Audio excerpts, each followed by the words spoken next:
So here we have the Toyota Yaris Hybrid on a 68 plate.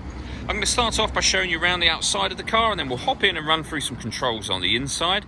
But from the outside, you can see it's a 5-door car with alloy wheels and tinted windows. Let's start off inside the boot and then work our way around the rest of the car from there. So as we approach the back of the car, you can see there's plenty of boot space along with that 60-40 split folding rear seat. Okay, so we're just going to work our way back round to the front of the car, and then we'll hop in and run through some controls on the inside. But now that we've done a full circle of it, you can see it's in excellent condition the whole way round.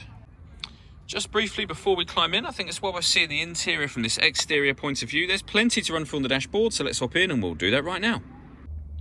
Okay, now that we're inside the car, we're going to start with the dials. On the right hand side, we have the speedometer and fuel gauge. And on the left hand side, we have the meter or the gauge that will let us know whether the battery is charging, whether we're driving in eco mode or the power band. There's actually a full video on our website and on our Facebook page that show this working in a bit more detail. It's well worth checking that out.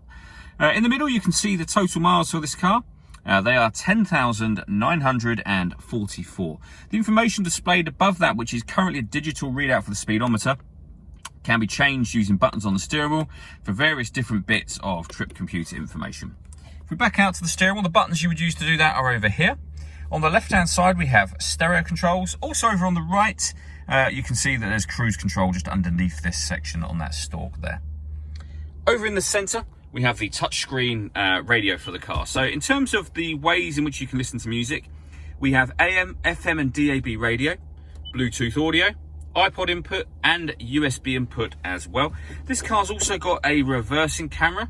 If we pop the car in reverse, which I've just done there, you can see it's a full color reversing camera with guidelines showing you what direction the car is headed in relation to the image that you see on the screen. Working our way down from that, we have dual zone climate control. So you can adjust the passenger and driver temperatures, the fan speed up, and of course down from here. You can determine what direction you'd like the air to be distributed in. When you're happy with those settings, that button turns the air conditioning on, so it's on at the moment or off again. Once the air conditioning is on, you can either make all the adjustments manually or you can hit the auto button and the car will now take full control away from you in order that it maintains those temperatures, and you can readjust all those things at any point in time to turn auto off. All of the adjustments you make not only show on this screen, but will show on your main screen as well. Below that, we have a 12-volt charging socket, so you can charge your phone, for example. And on the right-hand side, USB and auxiliary input.